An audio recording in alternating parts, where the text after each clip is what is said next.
ওম শান্তি। আজ 5 মে 2026 আমরা সবাই বাবার অমূল্য মধুর মহাবাক্য শুনব। ওম শান্তি। মিষ্টি বাচ্চারা, সুখ শান্তির বরদান এক বাবার থেকেই পাওয়া যায়, কোনো দেহধারী থেকে নয়। বাবা এসেছে তোমাদের মুক্তি, জীবন মুক্তির রাস্তা দেখাতে।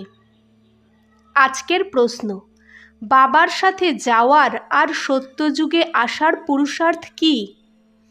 উত্তর, বাবার সাথে যেতে হবে তো পুরো পবিত্র হতে হবে। সত্যযুগে আসার জন্য অন্যান্যদের সাথে বুদ্ধিযোগ ছেড়ে এক বাবার ইয়াদে থাকতে হবে। আত্ম অভিমানী অবশ্যই হতে হবে। এক বাবার মতে চললে উঁচু পদের অধিকার পেয়ে যাবে। আজকের গীত, নয়নহীন কো রাহা দিখাও প্রভুজি। ওম শান্তি। এই গান কারা গেয়েছে? বাচ্চারা। কারণ বাবা তো একজনই হয়, ওনাকে রচয়িতা বলা হয়। রচনা রচয়িতাকে ডাকে। বাবা বুঝিয়েছে ভক্তিমার্গে তোমাদের দুটো বাবা আছে, এক লৌকিক, দুই পারলৌকিক। সব আত্মাদের বাবা একজনই হয়। এক বাবা হওয়ার কারণে সব আত্মারা নিজেদের ব্রাদার্স বলে। এই বাবাকে ডাকে, ও গডফাদার, ও পরমপিতা, রহম করো, ক্ষমা করো। ভক্তের রক্ষক এক ভগবানই হয়। প্রথম প্রথম তো এটা বোঝানো উচিত যে আমাদের দুটো বাবা আছে। এখন পারলৌকিক বাবা তো সবার একজনই হয়, আর লৌকিক বাবা প্রত্যেকের আলাদা আলাদা হয়। এখন লৌকিক বাবা বড় না পারলৌকিক বাবা বড়?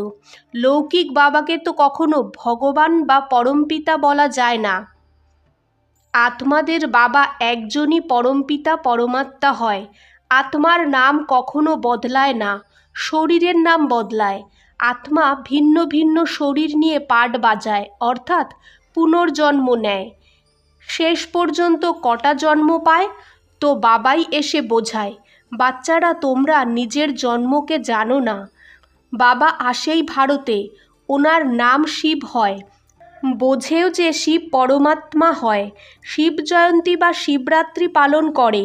ও নিরাকার হয়, যেমন আত্মা নিরাকার হয়। নিরাকার থেকে সাকারে আসে পাট বাজাতে। এখন নিরাকার শিব তো শরীর ছাড়া পাট বাজাতে পারবে না। মানুষ এই কথাকে কিছুই বোঝে না। চোখ নেই। এই শরীরের দুটো চোখ তো সবার আছে, তৃতীয় জ্ঞানের নেত্র আত্মাদের নেই, যাকে দিব্যচক্ষুও বলা হয়। আত্মা নিজের বাবাকেও ভুলে গেছে, এই জন্য ডাকে যে নয়নহীনকে রাস্তা বলো। কোথাকার রাস্তা? শান্তিধামের আর সুখধামের। সবার সদ্গতিদাতা সদ্গুরু একজনই হয়। মানুষ মানুষের গুরু হয়ে সদ্গতি দিতে পারে না, না নিজের সদ্গতি দিতে পারে, না অন্যদের পারে। এক বাবাই সবাইকে সদ্গতি দেয়। এই আলফ বাবাকে ইয়াদ করতে হবে। বাবা বোঝায় কোনো মানুষই মুক্তি, জীবন মুক্তি, শান্তি আর সুখ সদাকালের জন্য দিতে পারে না। সুখ শান্তির বরদান তো এক বাবাই দিতে পারে, মানুষ মানুষকে দিতে পারে না। ভারতবাসী শতপ্রধান ছিল তো সত্যযুগী স্বর্গবাসী ছিল। আত্মা পবিত্র ছিল, ভারতকে স্বর্গ বলা হয়। যখন কি আত্মা পবিত্র শতপ্রধান ছিল। তোমরা জানো, বরাবর আজ থেকে 5000 বছর আগে ভারত স্বর্গ শতপ্রধান ছিল। এই লক্ষ্মীনারায়ণের রাজ্য ছিল। এখন কলিযুগের শেষ সময়, একে নরক বলা হয়। এই ভারতই স্বর্গ ছিল। তোমরা অনেক ধনবান ছিলে, হীরে জহরতের মহল ছিল। বাবা বাচ্চাদের মনে করায় সত্যযুগে এই লক্ষ্মী নারায়ণের রাজধানী ছিল, ওকে স্বর্গ বৈকুণ্ঠ বলা হয়। এখন তো স্বর্গ নেই, এটা বাবা বোঝায়। বাবা ভারতেই আসে, নিরাকার শিবের জয়ন্তীও পালন করে, কিন্তু ও কি করে সেটা কেউ জানে না। আমরা আত্মাদের বাবা শিব, ওনার আমরা জয়ন্তী পালন করি। বাবার বায়োগ্রাফি কেউ জানে না, গাওয়াও হয়, দুঃখে স্মরণ সবাই করে, ডাকেও যে ও গডফাদার, রহম করো। আমরা অনেক দুঃখী, কারণ এটা রাবণ রাজ্য। বছর বছর 10 মাথাওয়ালা রাবণ কি জিনিস? আমরা ওকে জ্বালাই কেন? এই শত্রু কারা যারা ওর এফিজি জ্বালায়? ভারতবাসী একদমই জানে না, কারণ জ্ঞানের তৃতীয় নেত্রই নেই। তাই তো রামরাজ্য চায়। 5 বিকার স্ত্রীর মধ্যে 5 বিকার পুরুষের মধ্যে আছে, এই জন্য এদের রাবণ সম্প্রদায় বলা হয়। এই রাবণ 5 বিকারই বড় থেকে বড় শত্রু হয়, যার এফিজি বানিয়ে জ্বালায়। ভারতবাসী এটা জানে না যে রাবণ কে হয়, যাকে জ্বালানো হয়। এই রাবণ রাজ্য কখন থেকে শুরু হয়েছে এটাও কেউ জানে না। বাবা বোঝায় রামরাজ্য সত্যযুগ ত্রেতা, রাবণ রাজ্য দাপর কলিযুগ। সত্যযুগে এই লক্ষ্মীনারায়ণের রাজ্য ছিল। এদের এই রাজ্য কোথা থেকে কিভাবে পেয়েছে এটা কেউ জানে না। এটা বোঝার ব্যাপার, এতে অ্যাটেনশন দিতে হবে। মোস্ট বিলাভেড বাবা হয়, এখন তো ওনাকে ভক্তিমার্গেও ডাকতে থাকে। ভারতে যখন লক্ষ্মীনারায়ণের রাজ্য ছিল তখন দুঃখের নাম নিশান ছিল না, এখন দুগ্ধাম হয়েছে। কত ধর্ম হয়ে গেছে, সত্যযুগে একটা ধর্ম ছিল। এত সব আত্মা কোথায় চলে যাবে কেউ জানে না, কারণ নয়নহীন হয়। শাস্ত্র থেকে জ্ঞানের তৃতীয় নেত্র কেউ পায় না। জ্ঞানের নেত্র, জ্ঞানের সাগর পরমপিতা পরমাত্মাই দেয়। আত্মা তৃতীয় নেত্র পায়। আত্মা ভুলে গেছে যে আমরা কত জন্ম নিয়েছি। সত্যযুগে দেবী দেবতার রাজ্য ছিল, সেটা কোথায় গেল? গায়ও যে মানুষ 84 জন্ম নেয়, 84 চক্র বলে, তাই না? কিন্তু কোন আত্মা 84 জন্ম নেয়?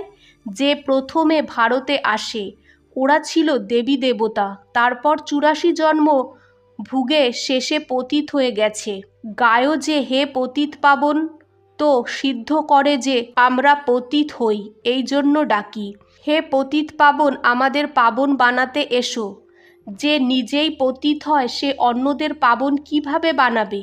বাবা বোঝায় আধাকল্প ভক্তিমার্গে রাবণ রাজ্য 5 বিকার হওয়ার কারণে ভারত এত দুঃখকে পেয়েছে। 84 জন্ম তো নেয়ই, এই হিসাবও বোঝানো উচিত। প্রথমে সত্যযুগে হয় শতপ্রধান, তারপর ত্রেতায় হয় শত। আত্মায় খাত পড়তে থাকে। বাবা আসেই ভারতে।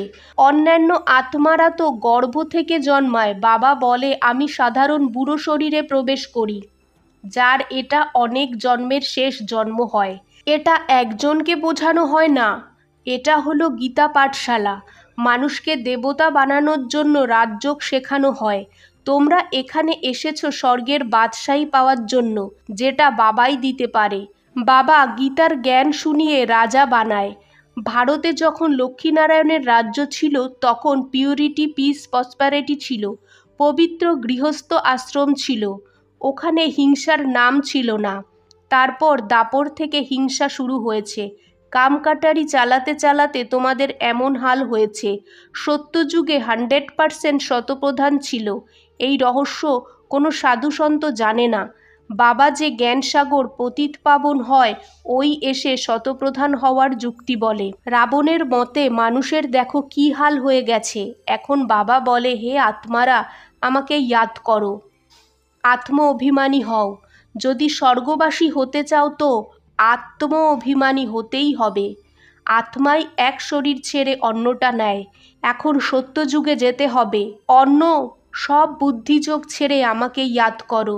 যদি গৃহস্থ ব্যবহারেও থাকো নিজেকে আত্মা নিশ্চয় করো। আত্মা এক শরীর ছেড়ে অন্যটা নেয়। এখন দেহি অভিমানী হতে হবে। আমাকে ইয়াদ করো তো, খাদ সব জ্বলে যাবে, তোমরা পবিত্র হয়ে যাবে। তারপর আমি সব বাচ্চাদের নিয়ে যাব। যদি আমার মতে না চলো তো এত উঁচু পদ পাবে না। সত্যযুগে মানুষ অনেক অল্প হয়, দেবতারা সম্পূর্ণ নির্বিকারী ছিল। এখন এই 5 বিকাররূপী রাবণের দান দিয়ে দাও। প্রথমে দান দাও যে আমরা কখনো বিকারে যাব না। এই কামকাটারি মানুষদের পতিত বানায়। আচ্ছা, মিষ্টি মিষ্টি সিকিলাদে বাচ্চাদের প্রতি মাতপিতা বাপদাদার ইয়াদ প্যার আর গুড মর্নিং। আজকের ধারণা 1, বাবা যে নলেজ দেয় তাকে পুরো অ্যাটেনশন দিয়ে পড়তে হবে। জ্ঞানের তৃতীয় নেত্র দ্বারা নিজের 84 জন্মকে জেনে এখন অন্তিম জন্মে পাবন হও।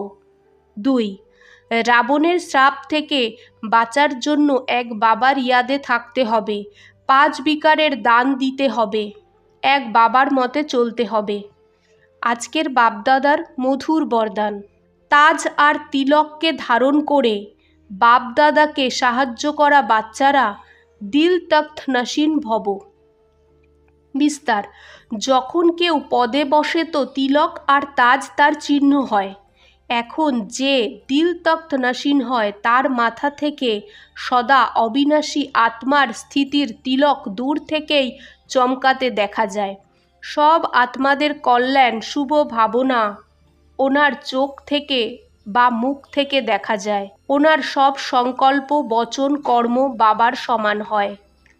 আজকের স্লোগান, সরল ইয়াদের জন্য সরলতার গুণ ধারণ করে সংস্কারকে সরল বানাও। ওম শান্তি।